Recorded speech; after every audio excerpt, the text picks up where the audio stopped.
चले। तो last class में अपन ने क्या किया था? ध्रुवण की विधियां समाप्त हो गई थी। अब नया टॉपिक चलेगा। लिखो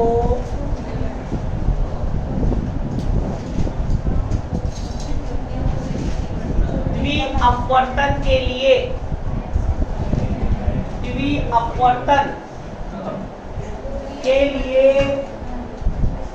हाइगेन का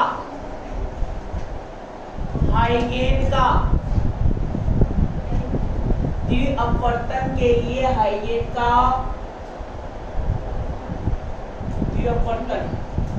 के लिए हाइगेन का सिद्धांत। मैंने आपसे कहा था द्विअपवर्तन सबसे मेन है। द्विअपवर्तन का अब सुनो तो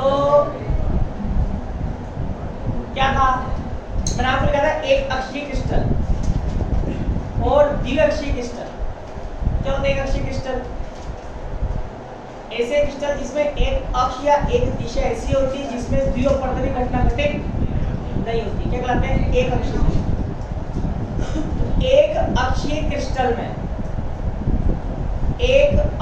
क्रिस्टल में द्विअपवर्तन की व्याख्या करने के लिए एक अक्षीय क्रिस्टल में द्विअपवर्तन की व्याख्या करने के लिए, द्विअपवर्तन को समझाने के लिए हाइगेन ने द्विअपवर्तन का एक नया सिद्धांत दिया। द्विअपवर्तन तुम जानते हो। द्विअपवर्तन क्या होता है? जब अध्रुवी प्रकाश किसी विशेष क्रिस्टल जैसे केल्साइट में जाएगी तो दो भागों में विभक्त हो जाएगी, और रे और ई रे। ये द्विअपवर्तन है। क्या है? द्विअपवर्तन। अब इसकी बात नहीं कर रहे हैं, तो अपन ने पढ़ लिया। अब एक अक्षीय क्रिस्टल में द्विअपवर्तन की व्याख्या के लिए हाइगेन ने एक नया सिद्धांत दिया। तो पहले अपन हाइगेन का सिद्धांत लिखेंगे जो निम्न परिकल्पनाओं पर क्या है? आधारित है। 3-4-5 परिकल्पनाएं वो लिखेंगे। फिर उस परिकल्पना से अपन एक अक्षीय क्रिस्टल में द्विअपवर्तन की क्या करेंगे? व्याख्या करेंगे अलग अलग स्थितियों में।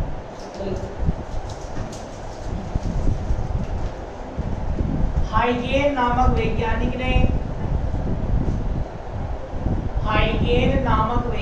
ने द्विअपवर्तन से प्राप्त परिणामों की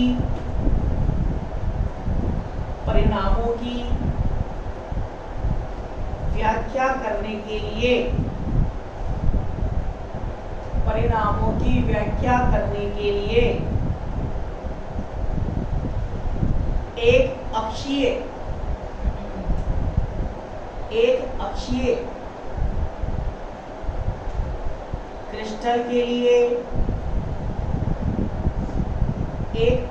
क्रिस्टल के लिए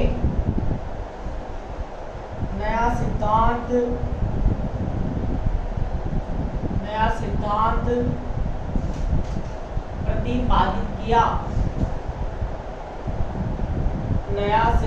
प्रतिपादित किया जिसे हाइगेन का द्विअपवर्तन का सिद्धांत कहते हैं।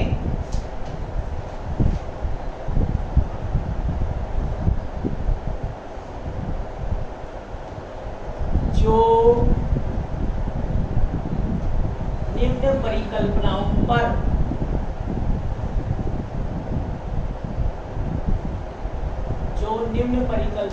पर आधारित है।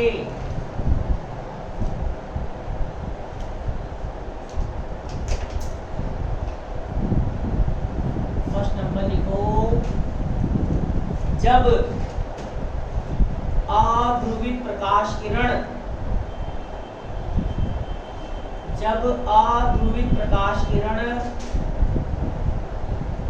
का तरंगाग्र किसी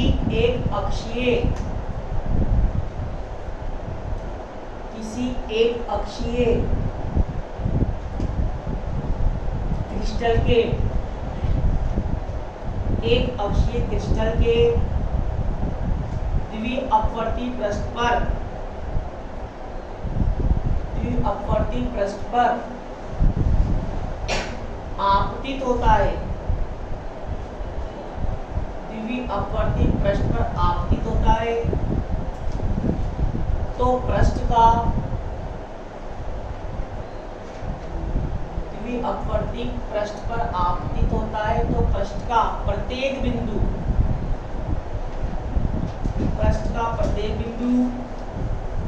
द्वितीयक तरंगिकाओं के स्रोत बन जाते हैं। द्वितीयक तरंगिकाओं के स्रोत बन जाते हैं, जिनमें से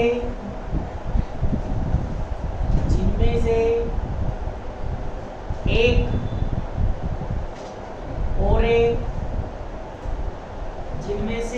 ओरे और दूसरी तरंगिका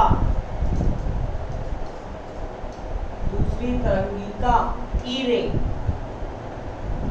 होती है।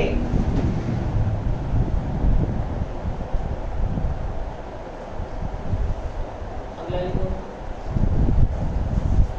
ओ रेखा क्रिस्टल में, ओ रेखा क्रिस्टल में सभी दिशाओं में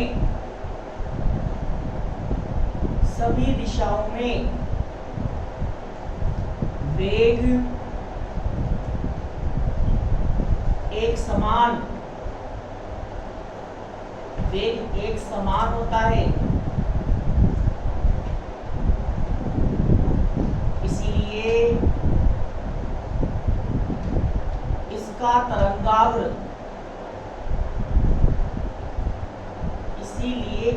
तरंगाग्र गोलाकार होता है।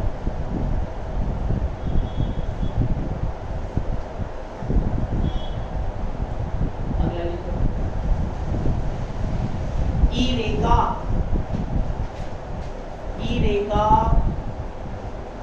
क्रिस्टल में वेग प्रकाशित अक्ष के अनुदिश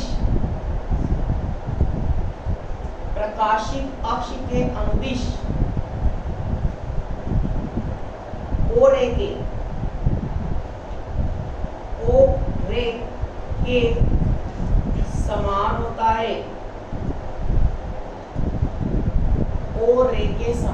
है, परंतु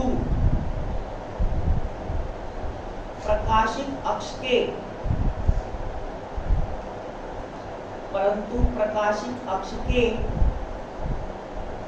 लंबवत दिशा में वेग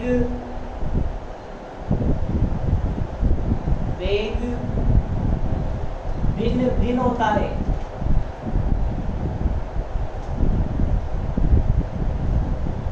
इसलिए इसका तरंगाग्र दीर्घवृत्तज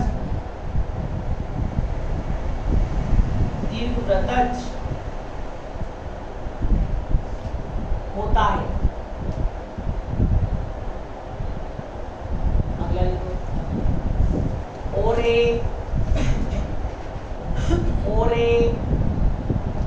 तथा ईरे के तरंगाग्र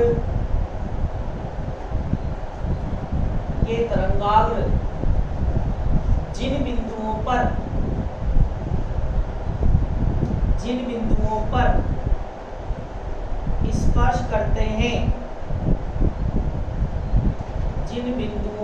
स्पर्श करते हैं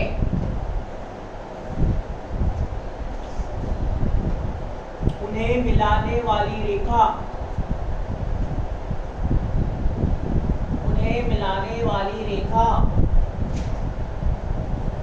प्रकाशित अक्ष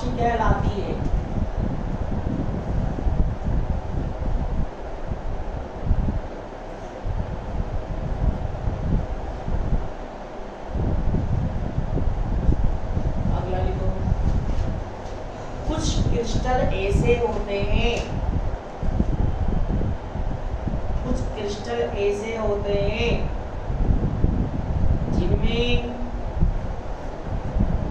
ओ रेखा तरंगाग्र, ओ रे का तरंगाग्र ई रे के तरंगाग्र के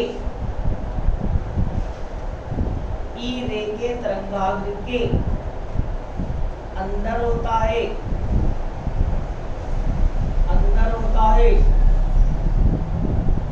ऋणात्मक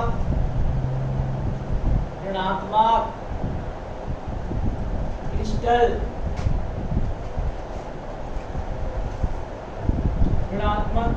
कहलाते हैं।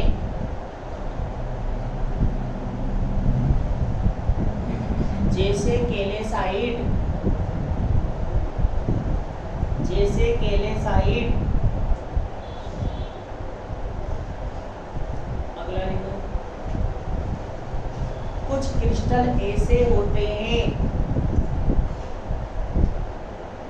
जिनमें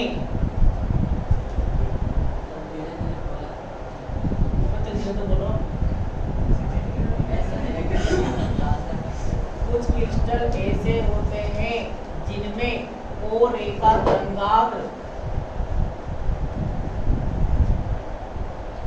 ई रे के तरंगाग्र के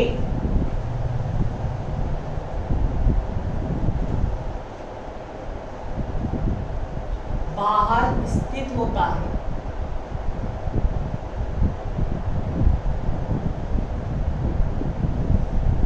धनात्मक क्रिस्टल कहलाते हैं।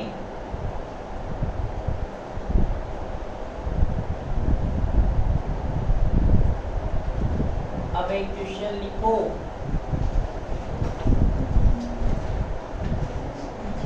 धनात्मक क्रिस्टल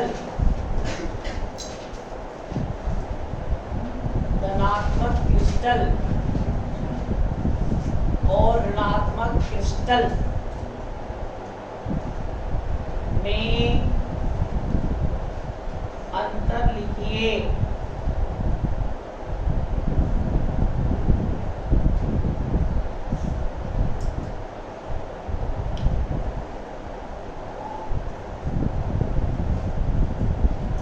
बीच में लाइन खींचो।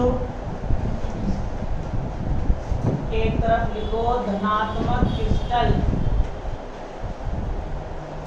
एक तरफ लिखो बबलू ऋणात्मक क्रिस्टल।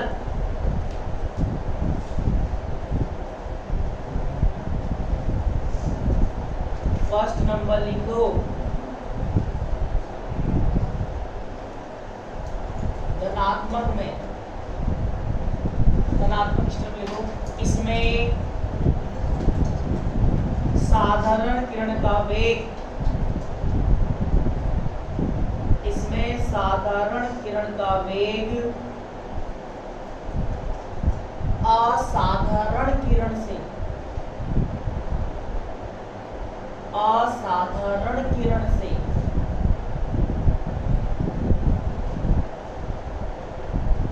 कम होता है,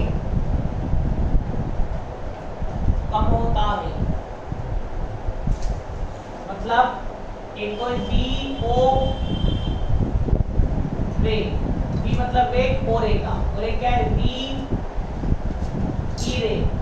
तो धनात्मक इसमें असाधारण का ज्यादा होता है किसकी तुलना में, साधारण की तुलना में। Very good.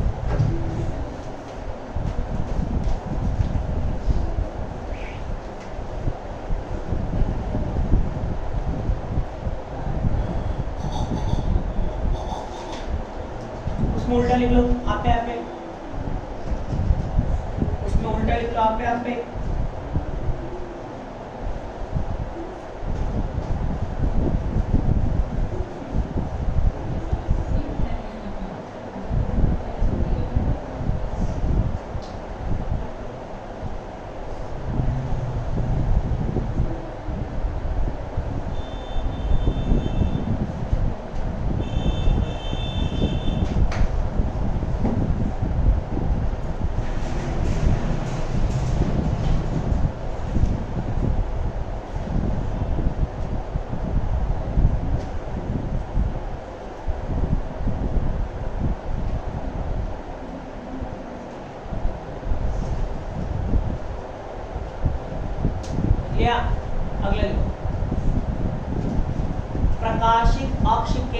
अंगदिश,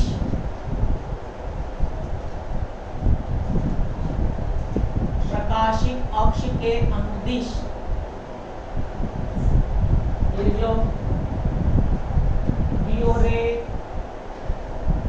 वीई रे क्या होता है बराबर, इसमें बराबर लिख लेना वीओ रे, वीई रे क्या होता है बराबर प्रकाशिक अक्ष के अंगदिश।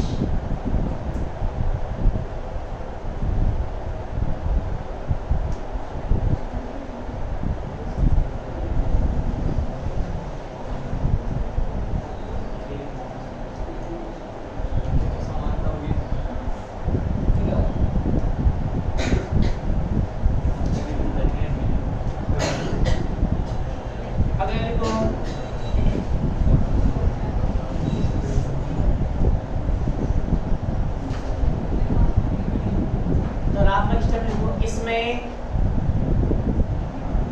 प्रकाशिक अक्ष के लंबवत, इसमें प्रकाशिक अक्ष के लंबवत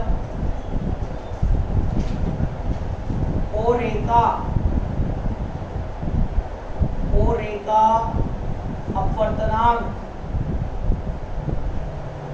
ओ रेखा अपवर्तनांक ई रे से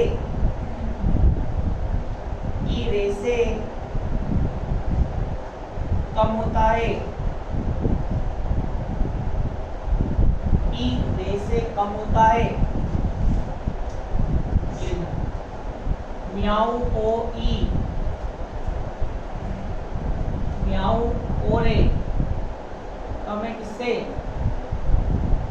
म्याऊ ई रे से, उसमें उल्टा लिखना।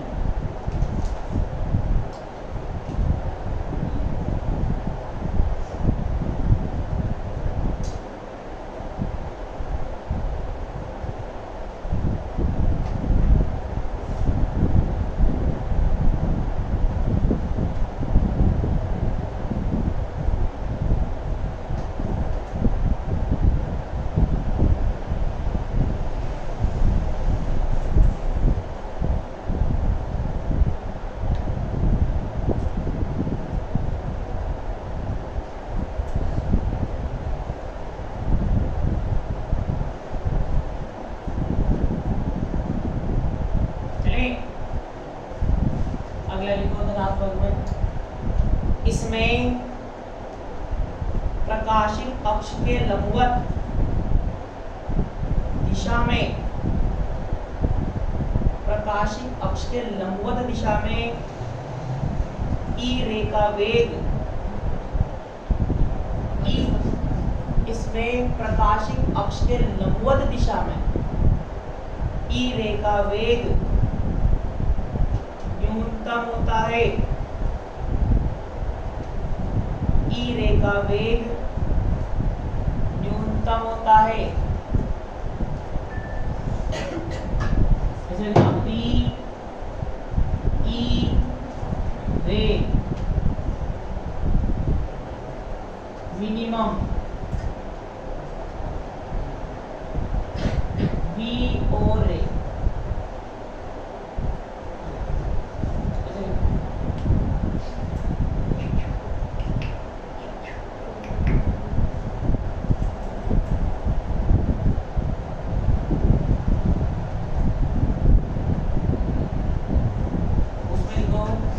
इसमें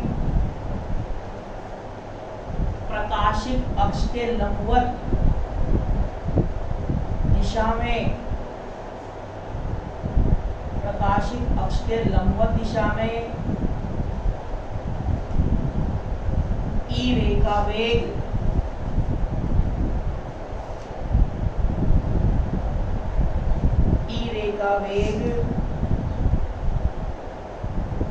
अधिक होता है, अधिक होता है।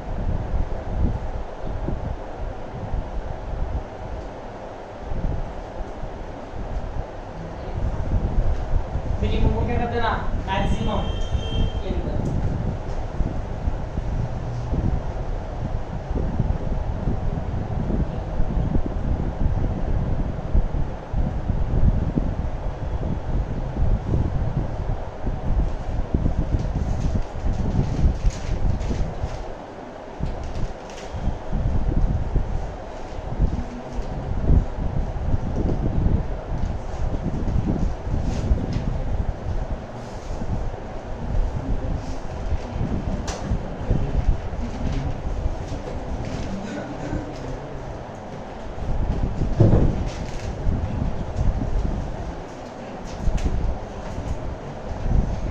धनात्मक में कौन किसके अंदर है? ई अंदर है या ओ अंदर है?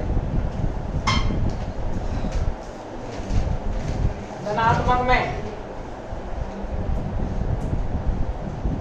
किसका अंदर होता है? ई का कि ओ का? तो लिखा है ना स्टार्टिंग में, लास्ट वाला देखो ना उसका सिद्धांत का, ओ का धनात्मक क्रिस्टल में क्या है? कुछ क्रिस्टल ऐसे होते हैं जिनमें ओ रे का तरंगांक ई रे के अंदर होता है, वो तो क्या होता है? ऋणात्मक। और ओ का तरंगांक ई तरंगांक के बाहर होता है, मतलब ओ बाहर है और ई का है अंदर, वो तो क्या होंगे? मतलब ई अंदर है और ई का तरंगांक कैसा होता है? दीर्घवृत्तज। ये ओ का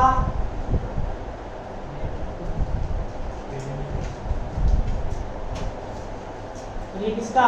ई का। ये ओ रे और अंदर वाला क्या है? ई रे। अब देखो जहां पर आवाज कर लो, जहां पर दोनों तरंगिकाओं के तरंगांक एक दूसरे को काटते हैं उनको मिलाने वाली रेखा क्या कहलाती है? प्रकाशिक अक्ष। प्रकाशिक अक्ष क्या अनुदिश? दोनों का वेग एक समान होता है, ओ का भी और ई का भी, तो दोनों एक दूसरे को प्रतिच्छेद करते हैं, मतलब मिलते हैं। और लंबवत दिशा में दोनों का वेग क्या होता है? अलग अलग। तो धनात्मक में तो क्या होता है? ओ रे का वेग ज्यादा होता है ई रे के वेग से, तो इसलिए ये अंदर रहता है ई वाला और ओ वाला क्या रहता है? बाहर। यहाँ उल्टा हो जाएगा, यहाँ ओ का अंदर और ई का क्या रहेगा? बाहर।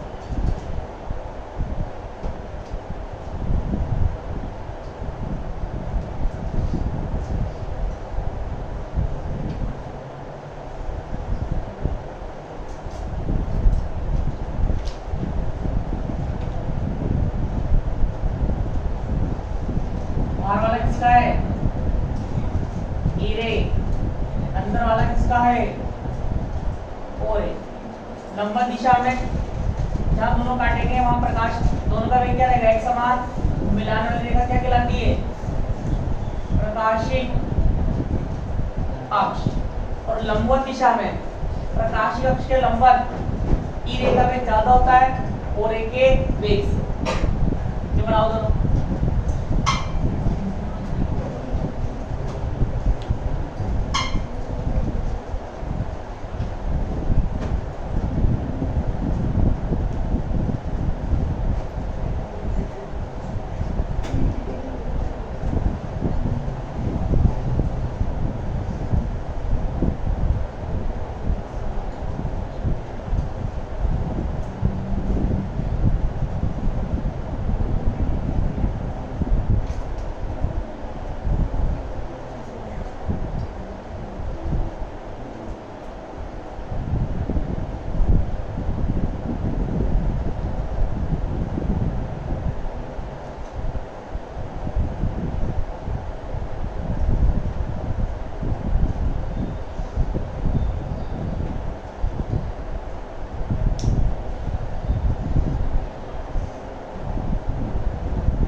लिख लिया? एग्जाम्पल भी लिख लो। इसका एग्जाम्पल भी यहाँ पर उदाहरण करके कैल्साइट, सॉरी क्वार्ट्ज, क्वार्ट्ज उसका कैल्साइट, क्वार्ट्ज और इसका कैल्साइट। कैल्साइट क्या होता है? ऋणात्मक क्रिस्टल।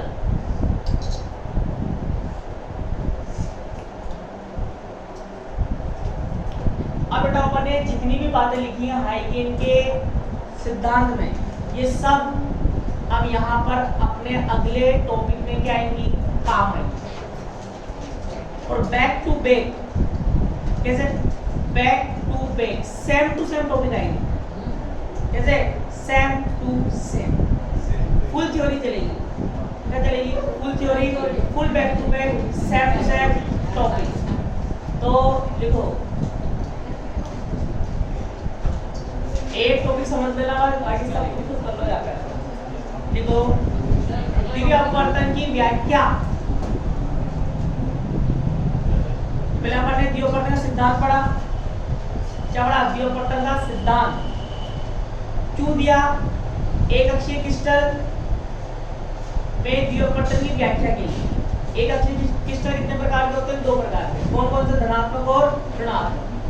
पहले अपन क्या करेंगे? द्वितीय अपवर्तन की व्याख्या करेंगे ऋणात्मक क्रिस्टल में, फिर करेंगे धनात्मक क्रिस्टल। द्वितीय अपवर्तन की व्याख्या इसमें लिखो।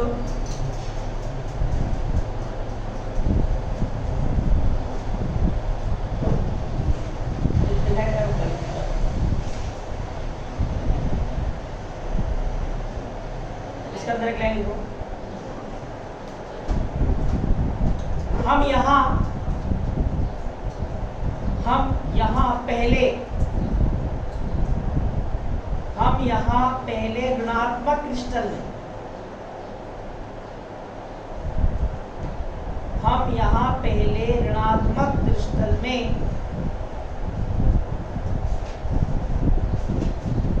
द्वितीय अपवर्तन की घटना के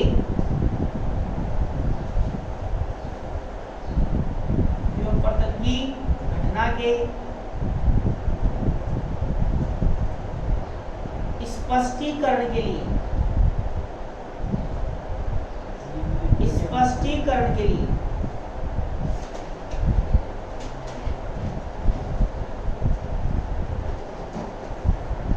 निम्न प्रकाशित अक्षों की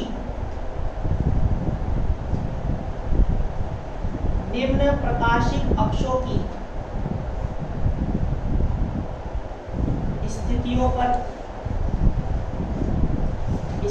पर विचार करेंगे।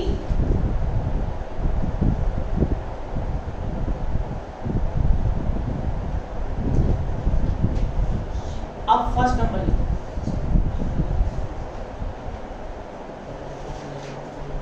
जब प्रकाशिक अक्ष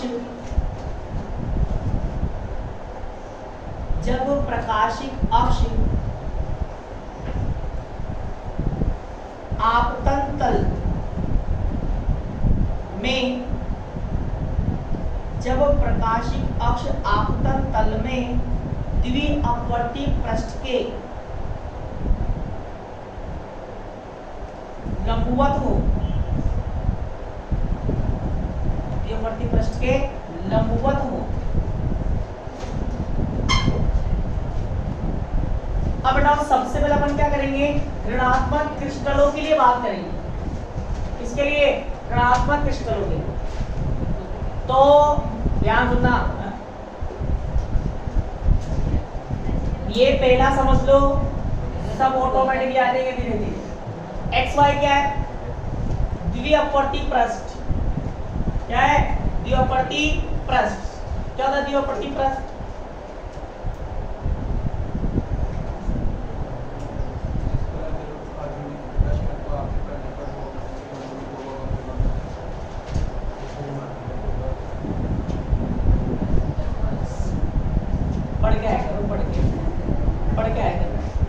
सब लिखा रहेगा द्वितीय अपवर्ती पृष्ठ। द्विअपवर्ती क्रिस्टल, एक अक्षीय क्रिस्टल, द्विअक्षीय क्रिस्टल सब लिखा रहता है। तो सुनो, अब ना मेन चीज यहाँ पर क्या है, प्रकाशित अक्ष के अनुदिश। देखा ध्यान से, ये है अपना क्रिस्टल का सबसे ऊपरी वाला परत, जिसको अपन क्या बोल रहे हैं भाई, अपना जो क्रिस्टल है, चाहे धनात्मक क्रिस्टल हो चाहे ऋणात्मक क्रिस्टल भाई, सबसे पहले तो क्या है द्विअपवर्ती क्रिस्टल। द्विअपवर्ती क्रिस्टल कितने प्रकार के, दो प्रकार के, एक अक्षीय और द्विअक्षीय। और उसमें भी अपन किसकी बात कर रहे हैं, एक अक्षीय क्रिस्टल की। और एक अक्षीय कितने प्रकार के होते हैं, दो। और कौन से, धनात्मक और ऋणात्मक। तो पहले किसकी बात कर रहे हैं, ऋणात्मक।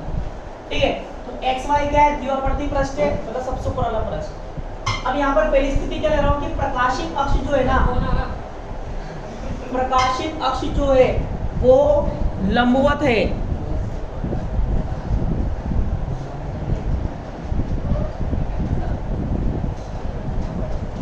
प्रकाशित अक्ष जो है वो क्या है,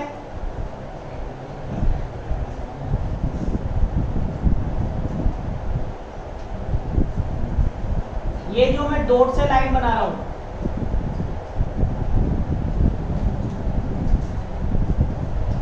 ये प्रकाशित अक्ष है।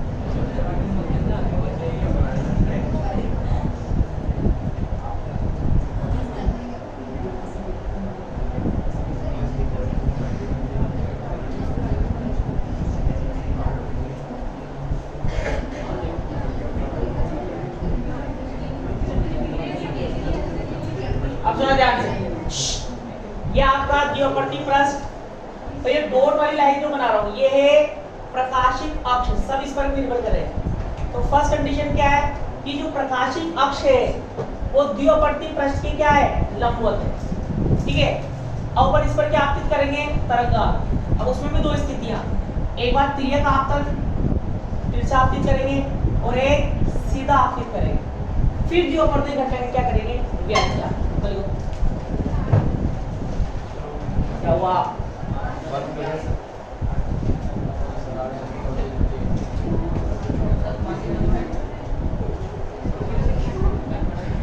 ठीक है फिर।